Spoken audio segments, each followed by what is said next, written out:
Hello there and welcome to another video. Kenny Payon here to show you how easy it is to CNC route something and how we do it here at Sanctuary.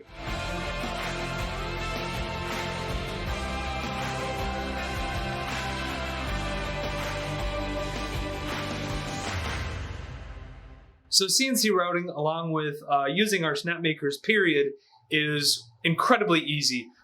So let's jump right into it. The first step is we need to have a piece of wood or acrylic or soft metal. That's kind of what these machines are best at. That's what they do.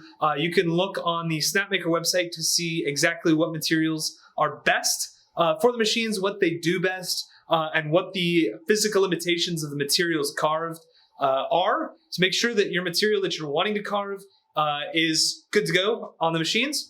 But they can do a whole heck of a lot. Let's get our material ready. Let's make sure it's perfectly flat. And then we're going to put it on the bed. So that's our prep. That's our first step. Getting our piece on the bed, getting it secured. Now Snapmaker provides these really great clamps that are meant to hold your pieces down.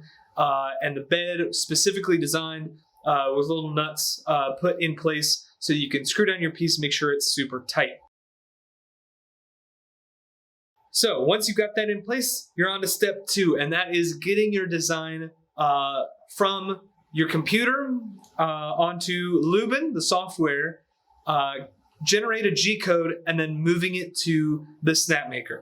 So Luban makes this really easy. We're going to go into the top left-hand corner. Now, like with 3D printing and laser engraving, we can create any basic shape or text using Luban. We're going to go ahead and import a pre-designed logo here, or some wording. We're going to use that to create a toolpath and then generate G-code using the bottom right-hand corner where it says next.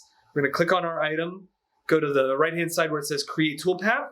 We create a toolpath. If we've got more than one item that we need to create a toolpath for, we click on each one, create a toolpath, click on the next one, create a toolpath. When we're creating the toolpath, we'll tell it exactly how we're wanting it to look, how deep we want the indentation, what we want our spindle speed to be, all that good stuff if we have anything specific. If we don't tell it all those things, it will auto-generate generic answers for us. Once we've got all our toolpaths set, we're going to click Generate G-code.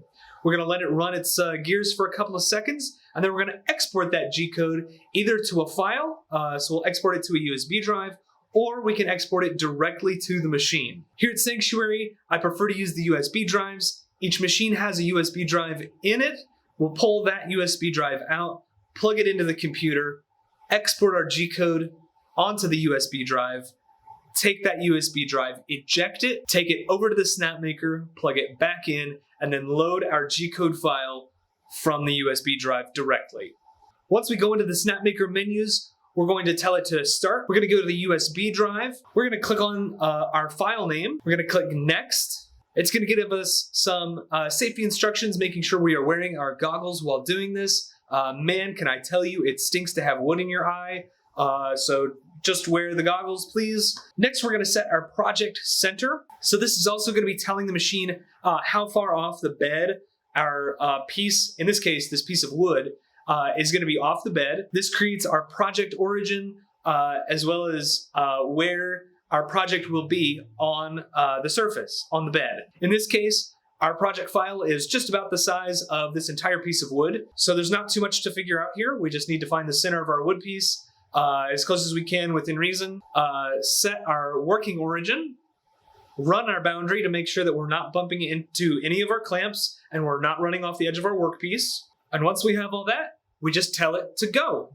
And then the magic begins of waiting for your piece to be done.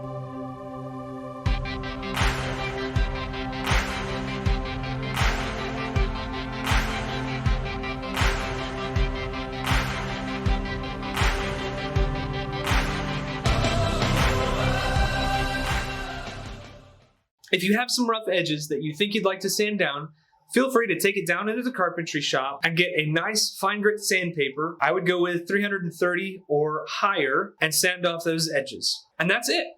Like I said, it's super simple to CNC route things here at Sanctuary. I hope you learned something, and if I can do it, you can do it too. See you soon.